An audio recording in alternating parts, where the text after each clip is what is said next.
Pequeña prédica en base al Catecismo, en nombre del Padre, y del Hijo, y del Espíritu Santo. Amén. Estamos en la pregunta 205.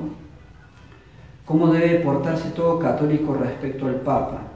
Todo católico debe reconocer al Papa como Padre, Pastor y Maestro universal y estar unido con el entendimiento, de entendimiento y corazón. Todos estos conceptos lo hemos dicho una vez, lo aclaramos una porque son todas preguntas que tienen que ver también con todo el orden normal de la Santa Iglesia Católica.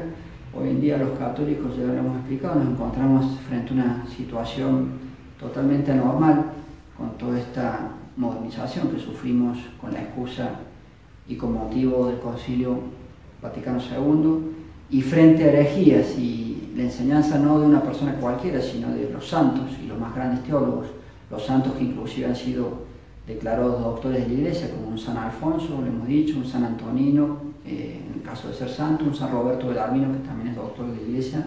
En realidad toda la teología católica, hasta el mismo catecismo de San Pío X, es más, 4 preguntas antes me había olvidado, dice que si uno cae en la herejía ya no sería católico. Hoy en día tenemos Francisco, el mismo Benedicto XVI, hay estudios muy profundos de gente estudiosa que lo ha hecho con las herejías que se han ido diciendo. Hoy por hoy el que en teoría rige es Francisco, que hay varias acusaciones de herejías, ya lo hemos dicho también. A mi juicio la más clara de todas y que no cabe excusa es la herejía contra la Santísima Virgen. Más de una vez se ha expresado contra la Santísima Virgen. En concreto nos referimos a decir que la Virgen, como todos los santos, santo no se nace, uno se vuelve santo. Sí, todos los santos son pecadores y se vuelve santo. Y él dice, y esto vale también para San José, hay un tema ahí misterioso, y para la Santísima Virgen, no.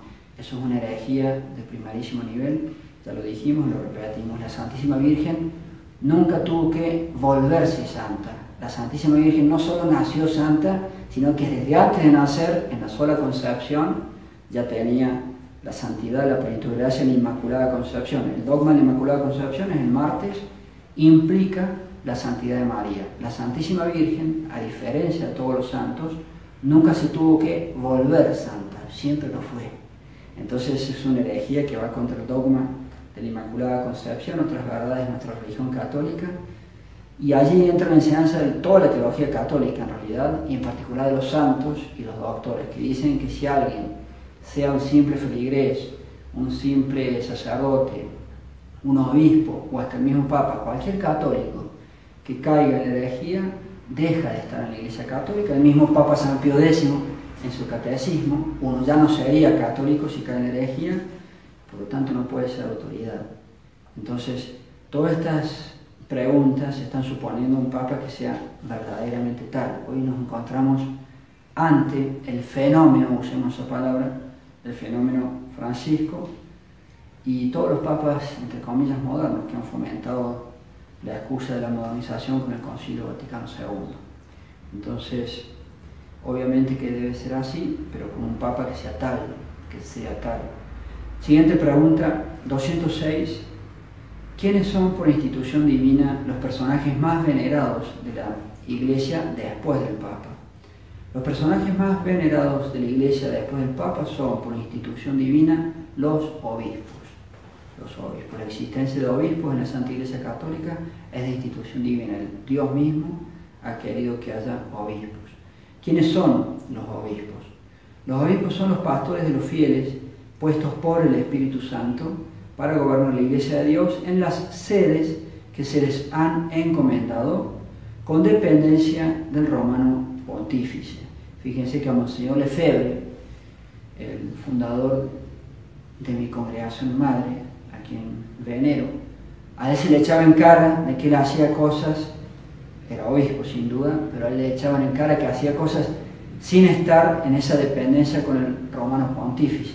Él siempre argumentó que él, como todo católico, en realidad un sacerdote también, por el ejercicio de lo que se llama la jurisdicción supletoria de la Iglesia, que está en las mismas leyes de la Iglesia, en situación de crisis, si bien él combatía contra todos estos papas modernos, papas entre comillas, y contra toda esta modernización del Concilio Vaticano II, aún sin que le dieran permiso, digamos así, él podía seguir haciendo su obra, como en mi caso como sacerdote, en mi caso él como obispo, pero vale lo mismo, porque la situación exige utilizar los poderes que uno tiene en semejante situación de crisis creada por el Concilio Vaticano II.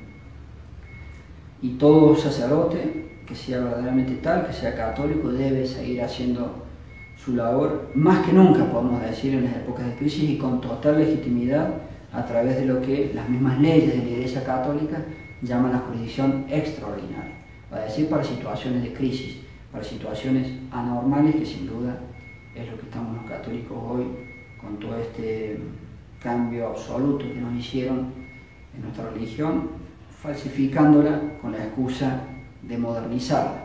Hay que seguir haciendo lo que hacían nuestros abuelitos, nuestros bisabuelos, nuestros tatarabuelos, lo que hacía Jiménez de Quesada, el mismo fundador de Bogotá. Sigamos adelante. ¿Quiénes son los, perdón, si lo leímos? 208. ¿Qué es el obispo? ¿Qué es el obispo en su propia diócesis? El obispo en su propia diócesis es el pastor legítimo, el padre, el maestro, el superior de todos los fieles eclesiásticos y seglares que pertenecen a la misma diócesis. Y ahí decimos lo mismo, un obispo que sea realmente tal, como han dicho hasta los mismos papas, por citar uno, Pablo IV, cualquiera sea un obispo, y dice, si alguna vez ocurriera, literalmente enseñanza del Papa Pablo IV, si alguna vez ocurriera que algún obispo o algún cardenal de la Iglesia, o incluso el romano pontífice, es decir, el Papa, se ha desviado de antemano de la fe o ha caído en herejía, esa elección, como tal, sea obispo, sea papa, será nula, legalmente inválida y anulada. Todas las palabras, así como actos, leyes, disposiciones, así promovidos o elegidos de los que tuviesen herejía, no tendrán fuerza, ni se les otorgará poder legal hacia ninguna persona. Aquellos promovidos o elegidos de esa manera, por el solo hecho y sin la necesidad de hacer ninguna otra declaración, serán depuestos de toda dignidad, pierden su dignidad, su cargo, depuestos de toda posición, honor, título, autoridad, oficio, etc. Entonces, todas estas disposiciones del Papa San Pío X sin duda que tienen que ver con los pastores que sean tales, con un obispo que sea tal. Hoy en día, creo que podemos decir, todos estos obispos modernos, digamos así, tienen cientos de herejías, cientos de cosas contra la doctrina católica que enseñan por aquí, por allá, por todos lados. Sigamos adelante.